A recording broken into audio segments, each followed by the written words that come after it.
శ్రీ కామధేను పూజా విధానము. పూజకు కావలసిన వస్తువులు: రాగి లేదా వెండితో తయారు చేయబడిన చెంబు, పసుపు, కుంకుమ, వక్కలు, తమలపాకులు, దక్షిణ, కొబ్బరికాయ, వత్తిపత్తి, వత్తిపత్తిలో 18 ఉండలు మరియు 2 కండ్లు, ఎరుపు రంగు పూలు, కామధేనువు విగ్రహము లేదా ఫోటో, అందులో ఆవు మరియు దూడ కలిసి ఉన్న మూర్తి, గోధుమ పిండి, బెల్లము, నెయ్యి, దీపారాధనకు కావలసిన వస్తువులు. ప్రసాదం తయారీ: గోధుమ పిండిని నెయ్యిలో బాగా వేయించి, అంటే బంగారు రంగు వచ్చే వరకు వేయించాలి. తర్వాత స్టవ్ ఆఫ్ చేసి సన్నగా తురిమిన బెల్లంను కలిపి అందులో ద్రాక్షి, గోడంబి మొదలైనవి కలుపుకొని లడ్డూలు చేయాలి. ఇది తప్పనిసరిగా ఇవ్వవలసిన నైవేద్యం. కలశం తయారీ: ఒక చెంబుకు పసుపు, కుంకుమ పెట్టి గొంతు వరకు నీరు పోసి నీటిలో పసుపు, కుంకుమ, గంధము, కర్పూరము, అక్షతలు, ఒక నాణ్యం వేసి కొబ్బరికాయకు పసుపు పూసి బొట్టు పెట్టి తయారు చేసుకోవాలి. తయారు చేసిన కొబ్బరికాయకు, చెంబుకు మధ్య 5 తమలపాకులు పెట్టాలి. కొబ్బరికాయ పైన పసుపు, కుంకుమ, ఎర్రని వస్త్రము, వత్తిపత్తి పెట్టి అలంకరించాలి. అలంకరించిన తర్వాత ఒక ఈశాన్య మూలలో శుభ్రముగా అలికి ఒక పీట వేసి ఆ పీట పైన 3 దోసిళ్ల బియ్యము పోసి కలశం పెట్టాలి. ఒక చిన్న గిన్నెలో బియ్యము నిండుగా తీసుకుని కలశం ముందు పెట్టి గిన్నె పైన గోమాత విగ్రహము లేదా ఫోటో ఉంచాలి. దీనికి వత్తి పత్తి పెట్టి ఎర్రని పూలు, అక్షతలు తీసుకుని పూజకు సిద్ధం కావాలి.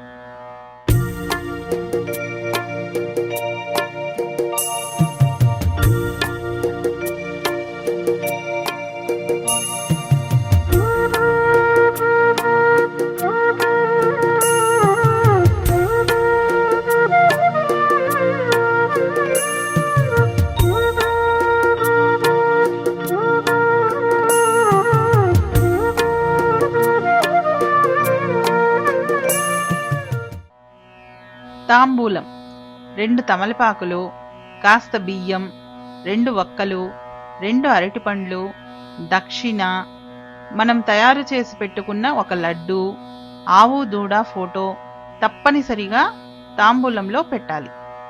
కొబ్బరికాయ, జాకెట్ పీసు, మిగతా మంగళకర వస్తువులు మన ఇష్ట ప్రకారం పెట్టవచ్చు. ఈ విధంగా 5 తాంబూలాలు తయారు చేసుకుని 5 మందికి తప్పకుండా ఇవ్వాలి.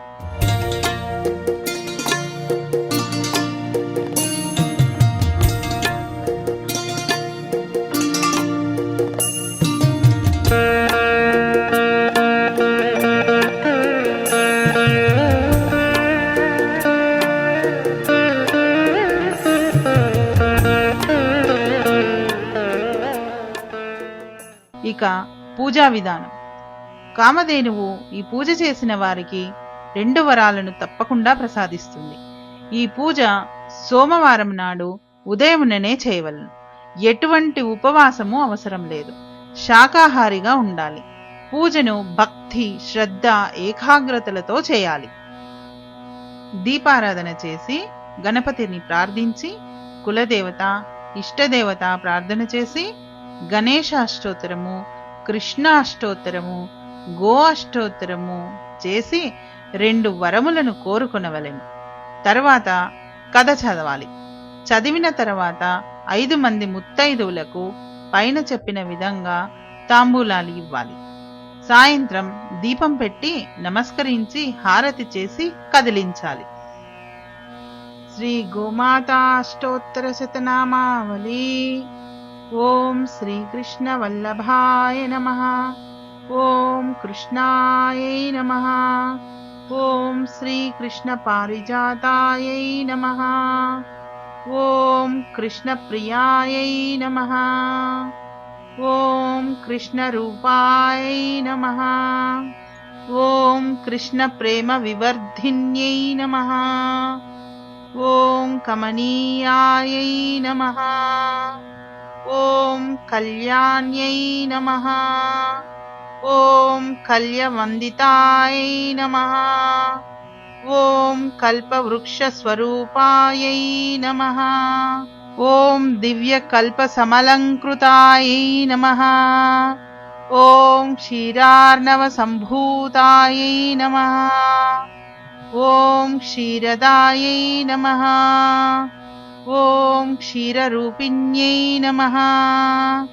ॐ नन्दादिगोपविनुतायै नमः। ॐ नन्दिन्यै नमः। ॐ नन्दनप्रदायै नमः। ॐ ब्रह्मादिदेवविनुतायै नमः। ॐ ब्रह्मानन्दविधायिन्यै नमः। ॐ सर्वधर्मस्वरूपिण्यै नमः। ॐ सर्वभूतावनतायै नमः। ॐ सर्वधायै नमः। ॐ सर्वमोददायै नमः। ॐ शिष्टेष्ठायै नमः। ॐ शिष्टवरदायै नमः। ॐ सृष्टिस्थितिलयात्मिकायै नमः। ॐ सुरभ्यै नमः। ॐ सौरभ्यै नमः। ॐ सुरासुरनमस्कृतायै नमः। ॐ सिद्धिप्रदायै नमः। ॐ सिद्धविद्यायै नमः। ॐ अभीष्टसिद्धिवर्षिण्यै नमः। ॐ जगद्दितायै नमः। ॐ ब्रह्मपुत्रै नमः। ॐ गायत्र्यै नमः। ॐ एकहायन्यै नमः। ॐ गन्धर्वादिसमाराध्यायै नमः। ॐ यज्ञाङ्गायै नमः। ॐ यज्ञफलदायै नमः। ॐ यज्ञैष्यै नमः। ॐ यज्ञरूपिण्यै नमः। ॐ हव्यकव्यप्रदायै नमः।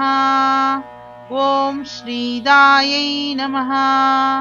ॐ स्थव्यभव्यक्रमोज्ज्वलायै नमः। ॐ बुद्धिदायै नमः। ॐ बुद्ध्यै नमः। ॐ धनधान्यविवर्धिन्यै नमः। ॐ यशोदायै नमः। ॐ सुयसः पूर्णायै नमः।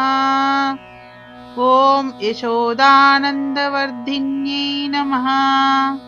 ॐ धर्मज्ञायै नमः। ॐ धर्मविभवायै नमः। ॐ धर्मरूपतनूरूहायै नमः।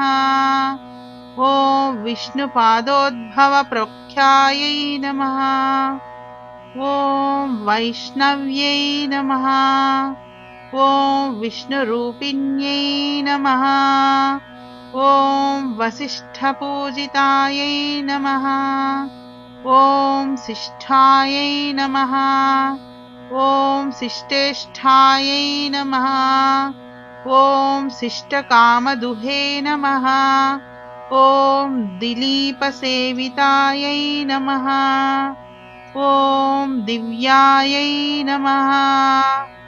ॐ खुरभावितविष्ठपायै नमः। ॐ रत्नाकारमुद्भूतायै नमः। ॐ रत्नदायै नमः। ॐ सक्रपूजितायै नमः। ॐ पीयूषवर्षिण्यै नमः। ॐ पुण्यायै नमः। ॐ पुण्यापुण्यफलप्रदायै नमः। ॐ भयप्रदायै नमः।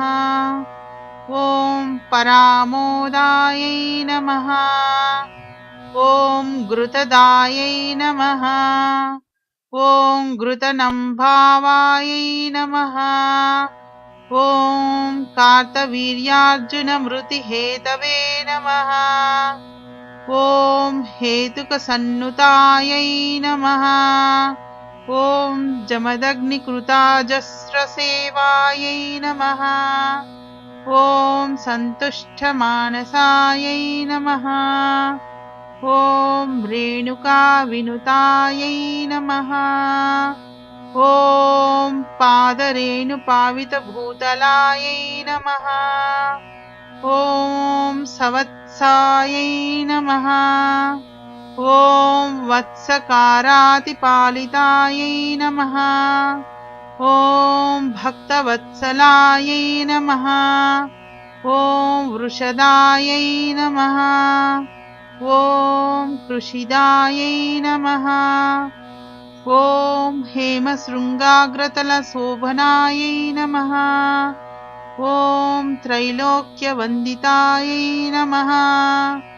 ॐ भव्यायै नमः। ॐ भावितायै नमः। ॐ भवनाशिन्यै नमः। ॐ भुक्तिमुक्तिप्रदायै नमः। ॐ कान्तायै नमः। ॐ कान्ताजनशुभङ्कर्यै नमः। ॐ सुरूपायै नमः। ॐ बहुरूपायै नमः। ॐ अच्छायै नमः। ॐ कर्पूरायै नमः। ॐ कपिलायै नमः।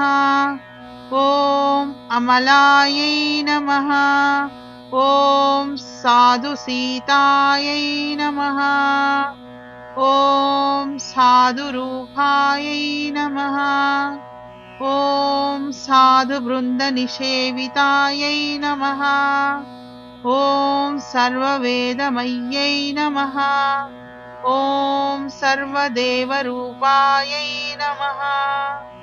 ॐ प्रभावत्यै नमः। ॐ रुद्रमात्रे नमः। ॐ आदित्यसहोदर्यै नमः। ॐ महामायायै नमः। ॐ महादेवादिवन्दितायै नमः। इति श्रीगोमाताष्टोत्तरशतनामावली सम्पूर्णम्। కథా ప్రారంభం. ఒకానొక గ్రామంలో వీణ అనే యువతి నివసించుచుండెను. ఆమె ఇంటిలోకి ఒకనాడు కామధేనువు ఒక మనిషి రూపంలో వచ్చి ఆమెతో ఈ విధంగా చెప్పిరి: గోవు ఎక్కడ కనిపించినా మనస్సుననే ప్రణమిల్లాలి. గోరక్షణ తప్పక చెయ్యాలి.